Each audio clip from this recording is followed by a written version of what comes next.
اچھا جی، ہجرت مدینہ، طاہر محمود صاحب 15 سال کے نہیں ہوئے؟ ہاں جی، 15 سال کے نہیں ہوئے ابھی 14 سال کا ہو گیا۔ اچھا، ہاں جی۔ ہجرت مدینہ۔ ہجرت مدینہ کے تاریخ ساز اور ایمان افروز واقعہ کو بیان کرتے ہوئے حضرت مصلح موعود رضی اللہ تعالیٰ عنہ دیباچہ تفسیر القرآن میں فرماتے ہیں، رسول کریم صلی اللہ علیہ وسلم اور آپ کے ساتھیوں نے ہجرت کی تیاری شروع کی۔ ایک کے بعد ایک خاندان مکہ سے غائب ہونا شروع ہوا۔ اب وہ لوگ بھی جو خدا تعالیٰ کی بادشاہت کا انتظار کر رہے تھے دلیر ہو گئے۔ بعض دفعہ ایک ہی رات میں مکہ کی ایک پوری گلی کے مکانوں کو تالے لگ جاتے تھے، اور صبح کے وقت جب شہر کے لوگ گلی کو خاموش پاتے تو دریافت کرنے پر انہیں معلوم ہوتا تھا کہ اس گلی کے تمام رہنے والے مدینہ کو ہجرت کر گئے ہیں۔ اور اسلام کے اس گہرے اثر کو دیکھ کر جو اندر ہی اندر مکہ میں پھیل رہا تھا وہ حیران رہ جاتے تھے۔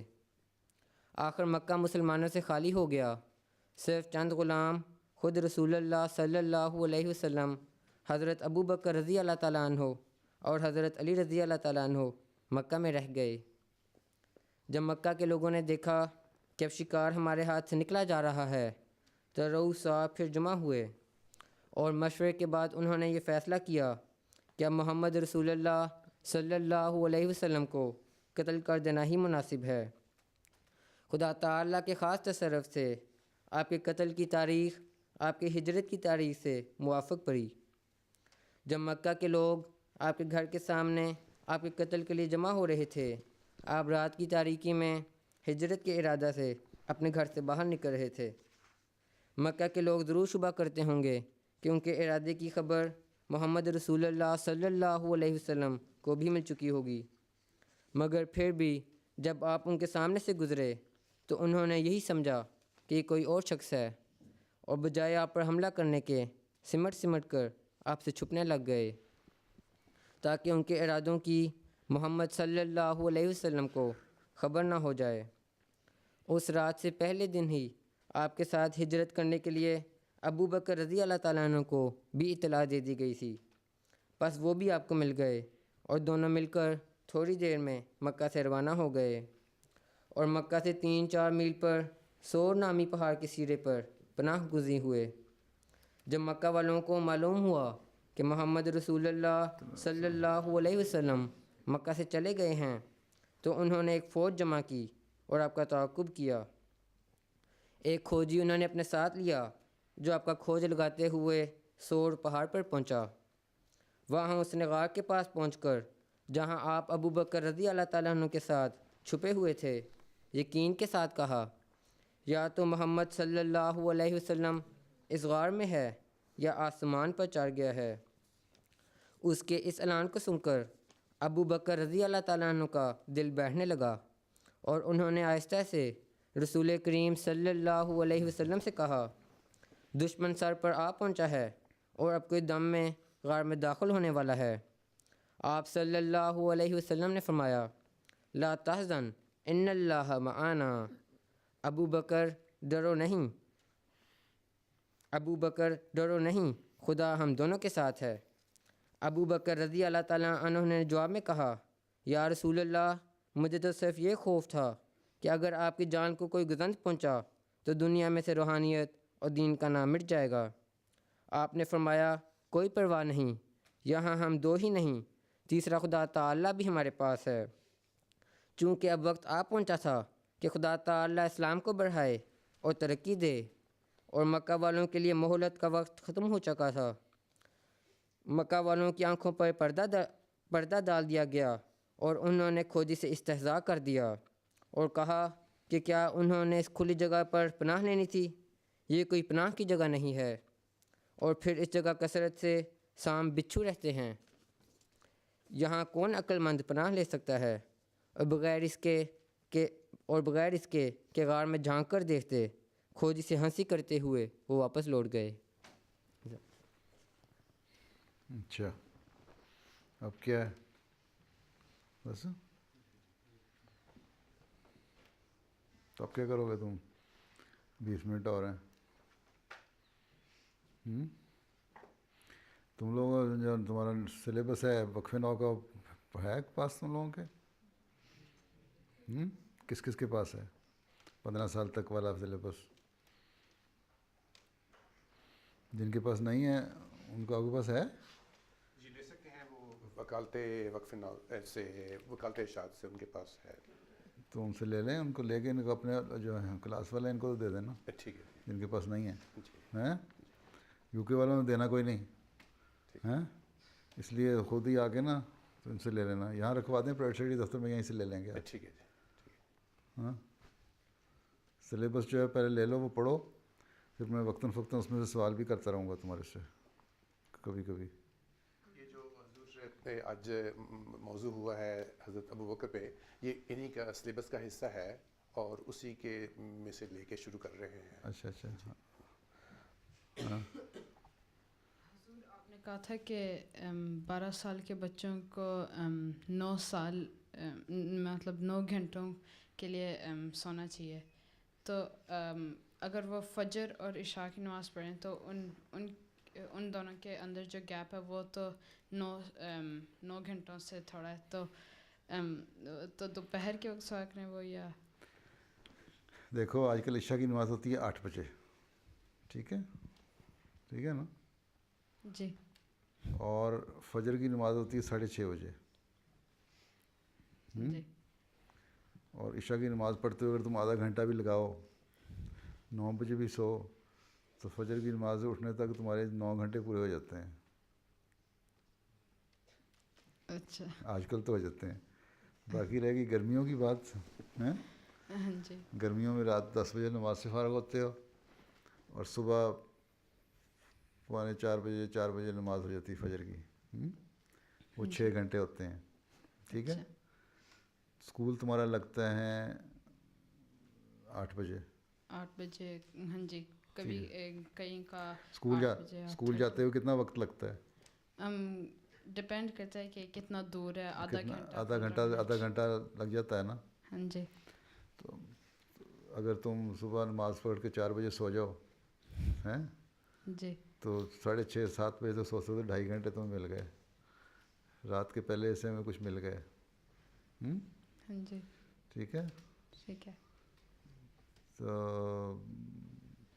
5 گھنٹے یہ 7.5 گھنٹے ہو گئے. اس کے بعد دوپہر کو سو لیا تھوڑا سا. کافی لمبا دن ہو جاتا ہے نا. ہاں جی. اگر صبح 5 بجے سورج نکلتا ہے اور رات کو 9:30 بجے سورج غروب ہوتا ہے تو بیچ میں وقت تو کھیلتے نہ رہا کرو، نہ ٹی وی پہ بیٹھے رہا کرو، کچھ تھوڑا سا نکال لیا کرو 2 گھنٹے سونے کے لیے. اچھا. تو ایڈجسٹ کیا جا سکتا، کوئی ایسا مسئلہ تو نہیں ہے. اچھا ٹھیک ہے. یہ آپ بھی کرتے ہیں؟ یہ آپ بھی کرتے ہیں؟ میں تو تمہاری عمر کا نہیں نا، 9 گھنٹے سونا ضروری نہیں میرے لیے. لیکن میں توڑ کے سوتا ہوں اس طرح ہی. میں یہ تو نہیں کرتا کہ 9 گھنٹے سوتا ہوں، لیکن یہی ہے کہ رات کو بھی سوتا ہوں. تو اگر گرمیوں میں پھر صبح فجر کے بعد بھی تھوڑا سا سو لیتا ہوں، پھر تھوڑا سا دوپہر کو بھی سو لیتا ہوں. لیکن کتنا یہ مجھے بتانے کی ضرورت نہیں ہے. ٹھیک ہے نا. ٹھیک ہے. جزاک اللہ. لیکن تمہارے لیے 9-10 گھنٹے ضروری ہے، میرے لیے نہیں.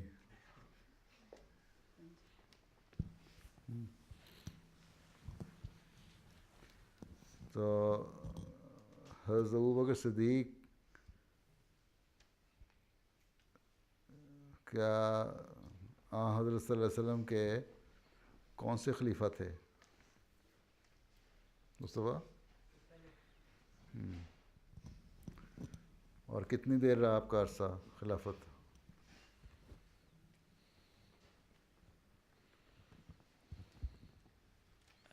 میرے خیال ہے کہ اتنے لمبے نہیں تھے، نمبر نہیں پتہ.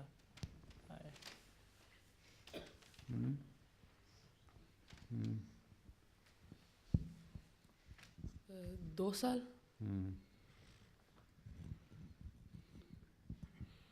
اچھا. اور حضرت خلیفہ مسیح اول کا جلسہ خلافت کتنی دیر رہا؟ عمران.